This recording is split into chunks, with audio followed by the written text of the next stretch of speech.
ओम शांति। आज का वंडरफुल विषय है कि सही राजयोग क्या है। भ्रम और वास्तविकता के भ्रम क्या है और वास्तविकता क्या है। भ्रम क्या है और वास्तविकता क्या है। जब तक वास्तविकता नहीं समझ में आएगी तब तक हम भ्रम में जीते रहेंगे। पहले हम देखें गलतियां क्या हैं। केवल क्रियाएं, केवल क्रियाएं नहीं, क्रियाएं तो भक्ति मार्ग में होती हैं। ये करो, आरती करो, पूजा करो, पाठ करो, ये करो। परंतु यहां क्या है, स्वयं की पहचान वहां होती है। भक्ति मार्ग में चमत्कार की चाह, हमें ये मिल जाए, चमत्कार करे, चमत्कार से ये मिल जाए, मेरे नौकरी आ जाए, मेरा पति अच्छा मिल जाए, मेरे जीवन में ये हो जाए, तो वो है हमारी चमत्कार की चाह। और वहां है अंधविश्वास और मान सम्मान की इच्छा। परंतु बाबा कहते योग का मतलब है, योग का मतलब क्या है, स्वयं की पहचान, आत्मा से परमात्मा का संबंध, पहचान के बाद बाप की भी पहचान और आत्मा और परमात्मा का संबंध भी पता लगता है कि आत्मा का परमात्मा के साथ क्या संबंध है, ये भी पता लगता है। क्योंकि जब ये पता लगता है तभी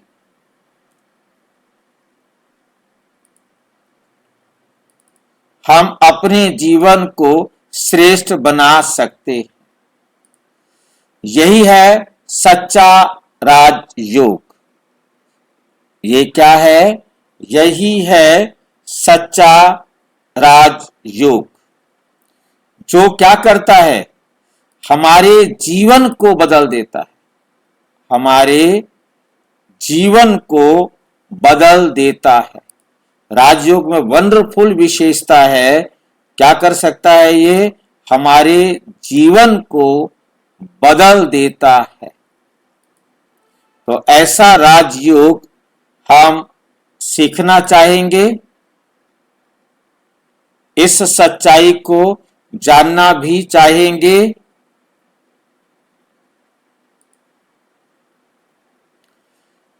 सही राजयोग क्या है, भ्रम और वास्तविकता, ये हमारा आज का विषय है।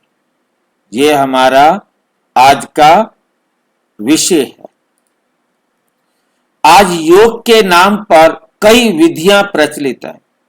कोई कहता है ऐसे करो, कोई कहता है ऐसे करो, कोई कहता है ऐसे करो। कमेंट्री, कोई कहता है म्यूजिक, कोई कहता है रंग, अलग अलग तरीके से योग सिखा रहे हैं। लेकिन बाबा स्पष्ट कहते हैं योग का अर्थ है याद। योग का अर्थ है याद। याद माना, कौन बताएंगे, याद माना, हाँ जी, बाबा की श्रीमत पर चलना। बाबा की श्रीमत पर चलना। याद माना बाबा की श्रीमत पर चलना। क्योंकि याद उसको किया जाता है, किसको किया जाता है, याद किसको किया जाता है, जिस पर प्यार होता है, जिससे प्यार होता है। भाई जी जिससे प्राप्ति होती है।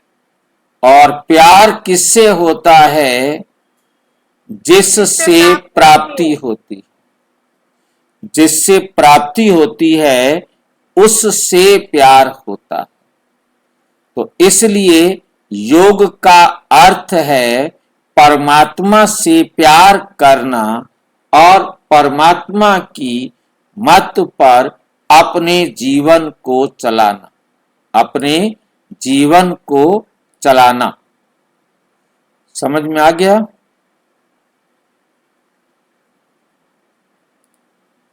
हाँ जी भाई जी।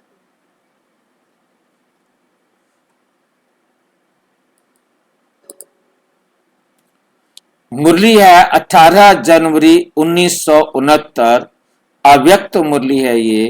राजयोग की सच्चाई, राजयोग की सच्चाई क्या है? राजयोग आत्मा की स्मृति, पहले पहले आत्म स्मृति चाहिए, फिर परमात्मा से संबंध चाहिए, क्योंकि आत्म स्मृति जमा परमात्मा से हमारा रिश्ता। क्या रिश्ता है परमात्मा से हमारा? वो हमारा बाप भी है, टीचर भी है और सतगुरु भी है। ठीक है? बाबा कहते अपने को आत्मा समझ मुझे याद करो। अपने को आत्मा समझकर क्या करो? मुझे याद करो। भ्रम। अब इसमें क्या हुआ? हमने क्या गलती कर दी? हमने समझा कमेंट्री ही योग है। हमें कोई भाई या बहन बैठकर कमेंट्री कर रहा है और हम समझते हैं कि यह योग है। बाबा कहते याद की यात्रा में शांति चाहिए, शब्द नहीं। याद की यात्रा किसको मालूम है? कौन बताएगा? जोर से आवाज में, धीमी आवाज में नहीं, ताकि सबको सुनाई दे।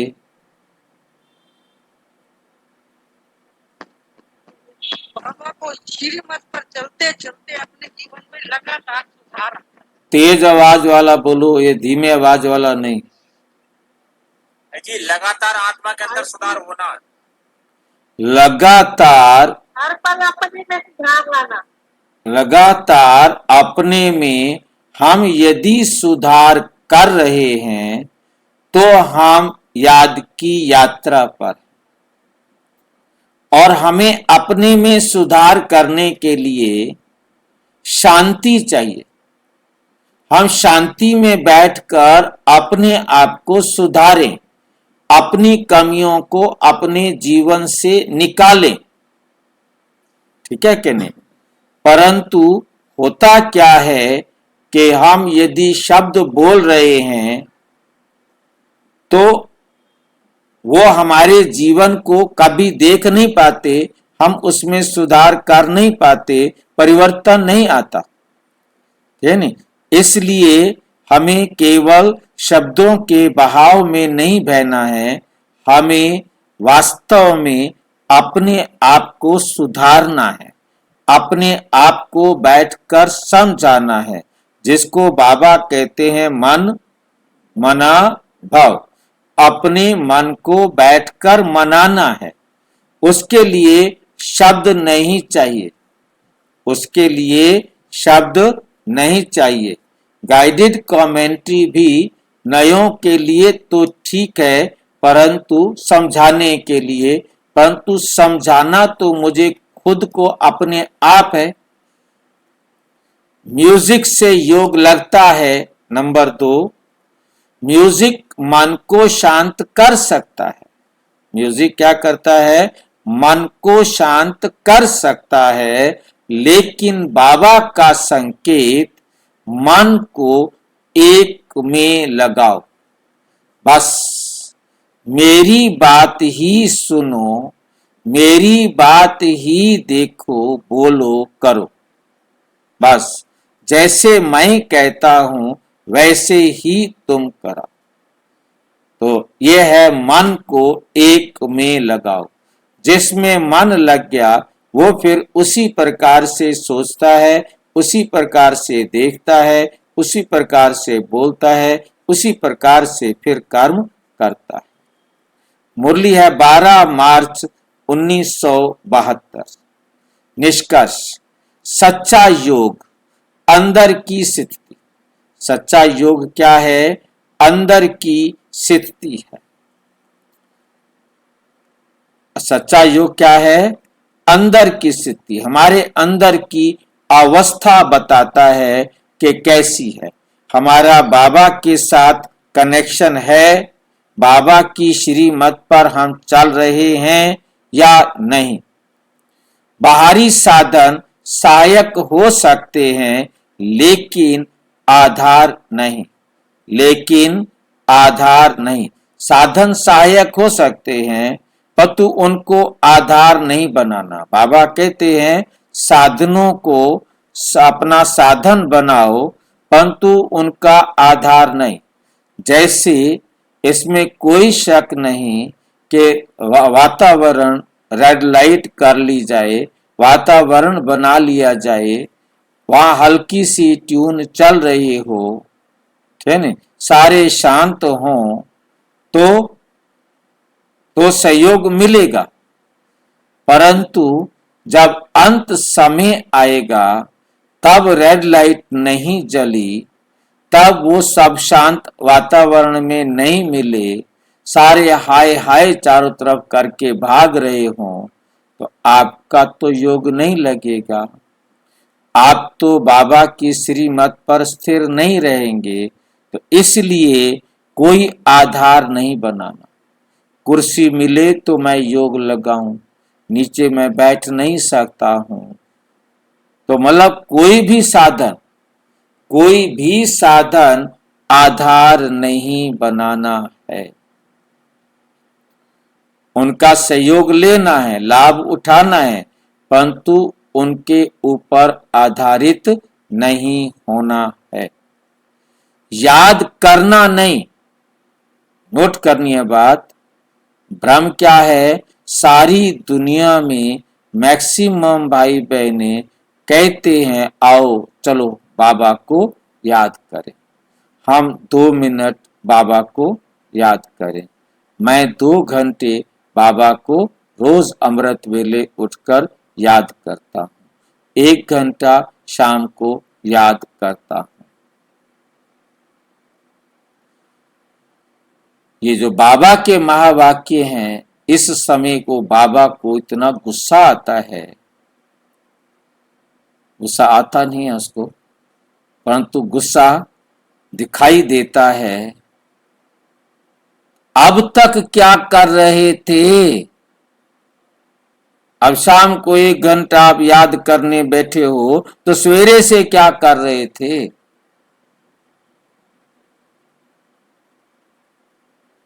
अब याद करने के लिए सारा दिन तो तुमने गंवा दिया। तो बाबा कहते याद में रहना है, याद में रहना है। चलते फिरते उठते खाते पीते बात करते लेते देते कुछ भी करते बाबा की याद में रहना है।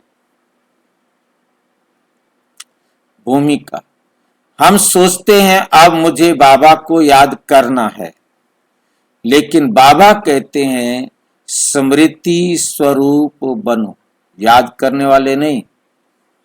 तुम हर वक्त याद में रहने वाले बनो, मेरी याद तुम्हारे जीवन में दिखाई दे, स्मृति स्वरूप बनो।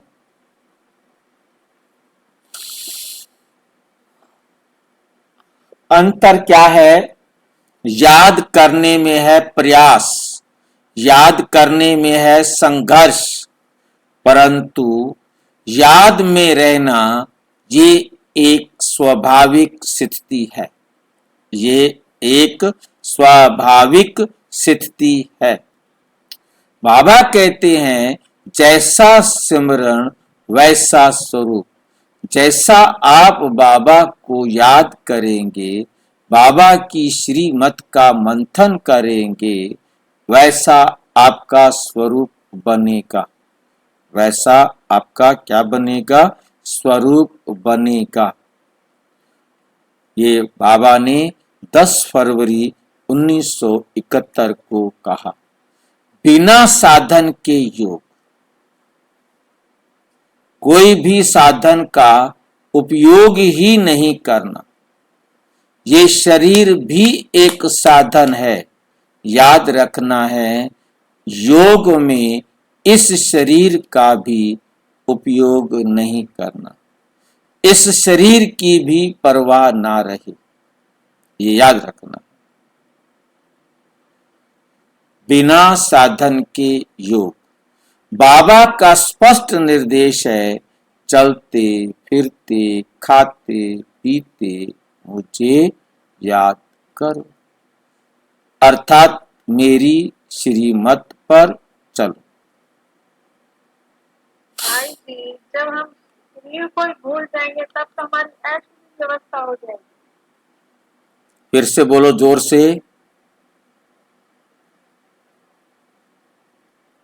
भाई जी, जब बाबा कह रहे हैं ना कि शरीर को भी प्रयोग नहीं करना, तब तो हमारी ऐसी भी व्यवस्था बन जाएगी। बनाओ,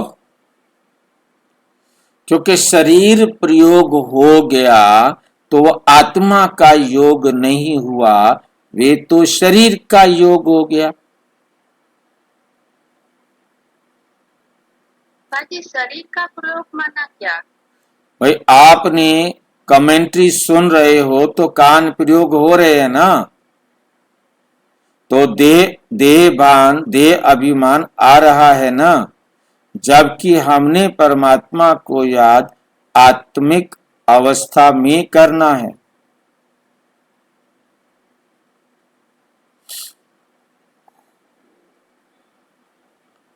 आत्मा ने परमात्मा को याद करना है, ना कि शरीर ने परमात्मा को याद करना है। मगर शरीर द्वारा ही पता चला है मैं आत्मा और परमात्मा का। शरीर के द्वारा हमें मालूम हुआ है कि मैं ये शरीर नहीं हूं, आत्मा का भी तो भी पता चला है, शरीर द्वारा है। मैं इस शरीर से अलग आत्मा हूं, मैं इस शरीर से अलग आत्मा हूं।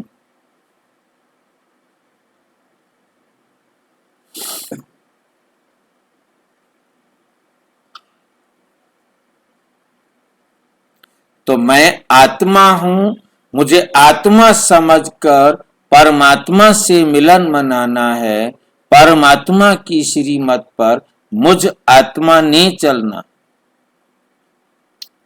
चलना इसी शरीर से है, परंतु अनुभव करना है कि मैं आत्मा इस देह से न्यारी आत्मा।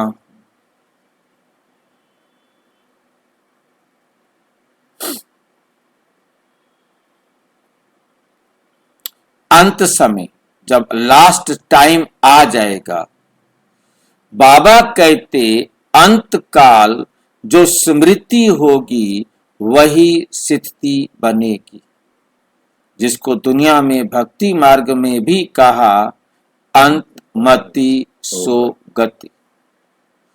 अब बाबा ने समझाया अंत में आपकी अवस्था कितनी पवित्र बनी है वो डिसाइड करेगा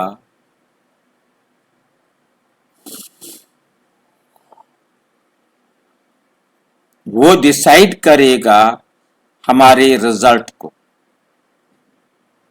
उस समय कौन 100% बना है, कौन 99% बना है, कौन 80% बना है, कोई 60% बना है, कौन 40%।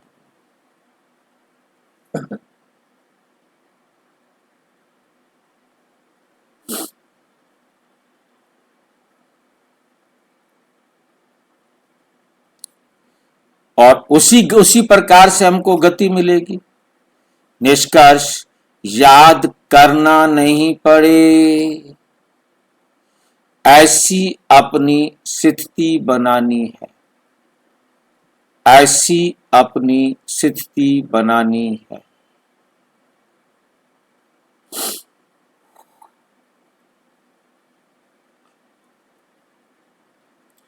अच्छा, ओम शांति।